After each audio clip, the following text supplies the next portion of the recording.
আমরা এই মুহূর্তে অবস্থান করছি ঠাকুরগাঁও জেলার রানীশঙ্কল উপজেলায়, যেখানে রানীশঙ্কল উপজেলার সর্বস্তরের মানুষ ফিলিস্তিনে হামলা ও গণহত্যার প্রতিবাদে বিক্ষোভ মিছিলের আয়োজন করেছে। আমরা এই সম্পর্কে এখন বিস্তারিত জানব। তোমরা কেন বসে আছো?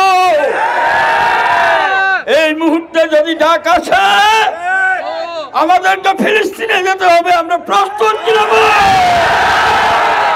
আমরা মুসলমান, আমাদের শরীরে মুসলমানের রক্ত রয়েছে।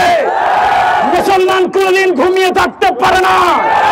আমরা আবু জেহেলের সাথে লড়েছি, উতবা সাহেবের সাথে লড়েছি, ফেরাউনের সাথে লড়েছি, নমরুদের সাথে লড়েছি। আমরা নেতানিয়াহুকে জানিয়ে দিতে চাই, ডোনাল্ড ট্রাম্পকে জানিয়ে দিতে চাই, যদি ফিলিস্তিনে কোনদিন আমাদের যাওয়ার সুযোগ হয়, ইনশাআল্লাহ বাংলার তৌহিদ জনতা সেখানে যাবে। নেতানিয়াহুর গদ্দান থেকে তার গলাটাকে আলাদা করে ফেলবে। আমরা মুসলমান, আমরা এক থাকবো সারা জীবন ইনশাআল্লাহ। আমরা কোনো ব্যক্তি বিশেষের পক্ষে বা বিপক্ষে নয়, আমরা সবসময় অন্যায়ের বিপক্ষে আন্দোলন পরিচালনা করি। আমরা বাংলাদেশের মুসলমান সহ গোটা পৃথিবীর মুসলমানদের কাছে উদাত্ত আহ্বান জানাতে চাই, মুসলমানদের গায়ে এক ফোঁটা রক্ত থাকতে কোন মুসলমান ঘরে বসে থাকবে না। ইহুদিদের সকল কর্মকাণ্ডে ইমানের বলিদান দিয়ে রুখে দিতে আমরা সক্ষম হব ইনশাআল্লাহ। ফিলিস্তিন ফিলিস্তিন ফিলিস্তিন ফিলিস্তিন।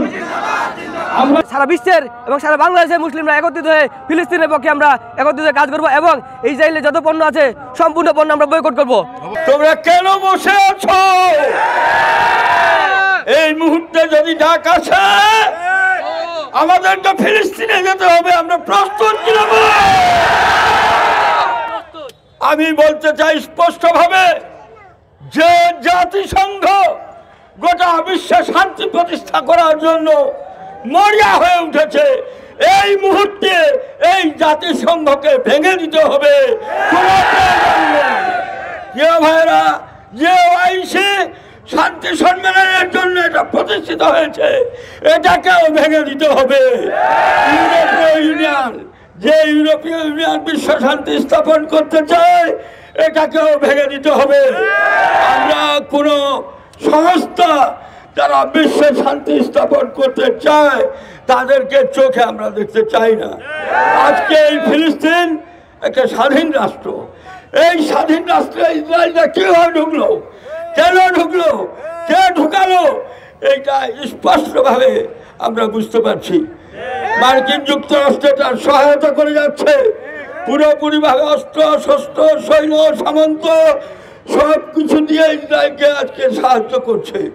প্রিয় ভাইরা, আমি বলতে চাই তোমরা জাতিসংঘ নেতৃত্ব নিবে, আবার নারী শিশু বৃদ্ধ যুবক আবার তাদেরকে তোমরা হত্যা করবে, এই জাতিসংঘের প্রয়োজন আমরা মনে করি না। প্রিয় ভাইরা, আমি বলতে চাই যে আমাদের ডাক যে কোনো মুহূর্তে আসতে পারে। একজন ইমানদার, একজন আল্লাহর সৈনিক এই ব্যাপারে বসে থাকতে পারে না। আরেকটা বিষয় বলতে চাই, ফেসবুকে শুধুমাত্র জামাতে ইসলামী ছাত্র শিবির রাজনৈতিক দলগুলো স্ট্যাটাস দিবে এটা নয়, বরং মাইনরিটি ভাইদেরকে আমি অনুরোধ করছি যে একটা স্বাধীন রাষ্ট্রকে কিভাবে ইসরায়েল দখল করতে চায়, আপনাদেরকেও এই ব্যাপারে স্ট্যাটাস দেওয়া দরকার। আমি কথা শেষ করে ফেলেছি। আসুন আমরা সবসময়ের জন্য ঐক্যবদ্ধ থাকবো এবং যখনই আমাদের ডাক আসবে তখন আমরা যুদ্ধের ময়দানে এসে হাজির হবো ইনশাআল্লাহ। মুসলমানের অ্যাকশন, রানীশঙ্কলবাসীর অ্যাকশন।